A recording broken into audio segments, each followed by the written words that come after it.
Voyons dans le logiciel Mathéos comment poser une opération. Vous commencez par lancer Mathéos à partir de la barre d'outils et vous créez un nouvel utilisateur, Martin, Hugo, il est en classe de 6e et plus précisément il est en 6e B. Je clique sur OK et vous constatez que le dossier d'Hugo va aller se ranger automatiquement dans USB 10. Cette fenêtre vous rappelle qu'il faut commencer par créer et nommer un chapitre. Aujourd'hui, ce chapitre s'appelle « Les additions ».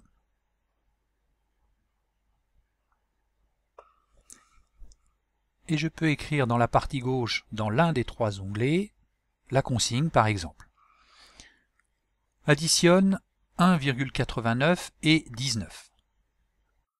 Pour poser mon opération, je vais donc aller dans la partie droite du dossier, dans l'onglet Opération et sélectionner l'outil Addition.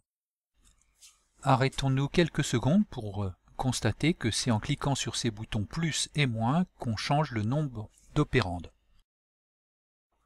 Là, au clavier, j'écris 1,89. J'appuie sur la touche Entrée et maintenant j'écris 19, j'appuie sur Entrée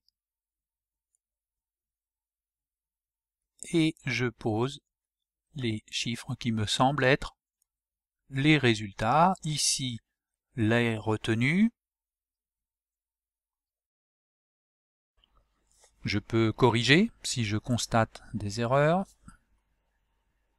Et je clique sur ce bouton pour basculer mon opération vers mon cahier de cours. Lorsque mon opération est dans le cahier de cours, je peux la vérifier visuellement mais ne peux pas la modifier. Si je constate une erreur, il suffit que je double-clique dessus pour qu'elle reparte vers la partie brouillon afin de procéder aux corrections. Et je m'aperçois que j'ai oublié de poser une virgule. Il vous suffit de double-cliquer à l'endroit où vous voulez placer votre virgule. Cliquez sur ce bouton pour basculer votre opération vers la partie cours. Si vous voulez supprimer l'opération erronée, il vous suffit de cliquer dessus et d'appuyer sur le bouton Supprime. Vous pouvez maintenant fermer votre document sans avoir à le sauvegarder en cliquant sur la croix qui se trouve en haut à droite.